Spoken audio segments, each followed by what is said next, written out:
Hi there, I'm Jack Canfield. Today I want to give you a few tips to help you learn about how to clear up negative energy and why it's so important.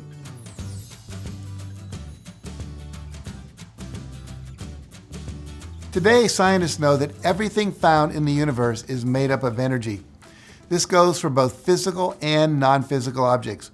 Of course, basic physics and chemistry tells us that a physical object such as a building, a tree, or a book is made up of billions of individual atoms, like energy bundles that interact and bond with other atoms into many forms, including water, metal, plants, soil, plastic, wood pulp, and other raw materials used to manufacture physical objects. Non-physical things, including thoughts, are also made up of energy and can also bond and interact with aspects and objects of our physical world. It's well known, for instance, that our brain waves are a form of intense energy that can be easily detected with standard medical equipment and that can interact with our physical world as any other form of energy would. Now, perhaps you're wondering, what do I mean by interact with our physical world?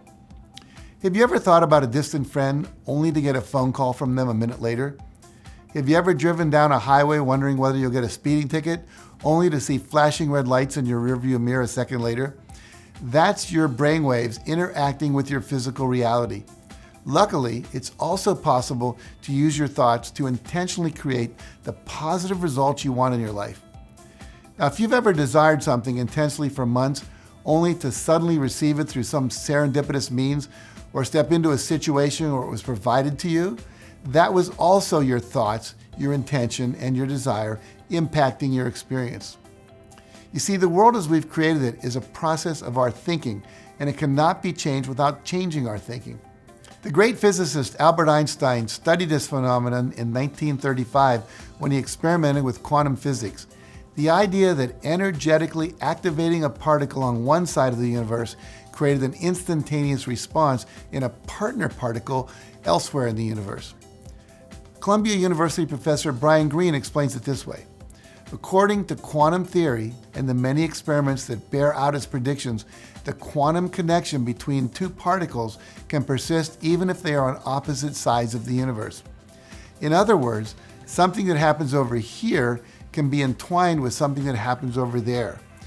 A number of other documented experiments have also proven that thoughts can rapidly travel through space and either be picked up by others or have an effect on physical matter. We also know from polygraph or lie detector tests that your body reacts to your thoughts, changing your temperature, heart rate, blood pressure, breathing rate, muscle tension, and how much your hands sweat. And when you're hooked up to a lie detector and are asked a question such as, "Did you take the money?"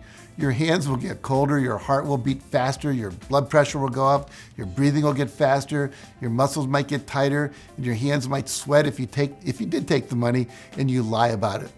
Now, these kinds of physiological changes occur not only when you're lying, but also in reaction to every single thought you think. Every cell in your body is affected by every thought you have. Now, negative thoughts affect your body negatively, weakening you, making you sweat and making you uptight. Positive thoughts affect your body in a positive way, making you more relaxed, more centered, more open and alert. Positive thoughts cause the secretion of endorphins in the brain and reduce pain and increase pleasure.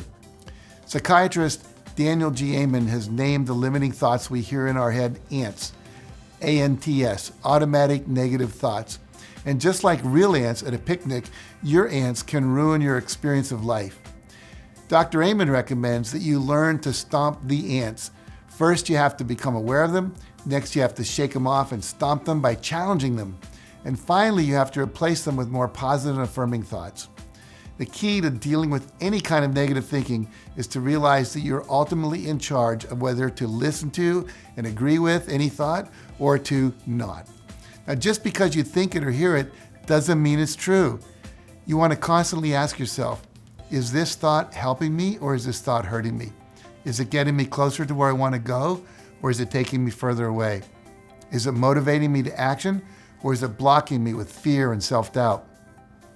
You have to learn to challenge and talk back to the thoughts that are not serving you and creating greater success and happiness. My friend Doug Bench recommends writing down every negative thought you think or say out loud and every negative thought you hear anyone else say for 3 whole days. Make sure that 2 of those days are work days and that 1 of those days is a weekend day.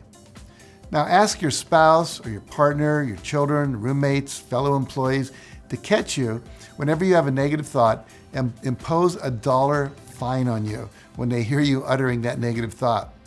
In a recent 5-day workshop I conducted, I had participants put $2 in a bowl every time they said anything that was blaming, justifying, self-criticizing, or self-negating. It was amazing to see how fast that bowl filled up. However, as the 5 days went on, there were fewer and fewer automatic negative comments as everybody became much more aware and much more intentional. Now, what if you could learn to always talk to yourself like a winner instead of a loser? What if you could transform your negative self-talk into positive self-talk?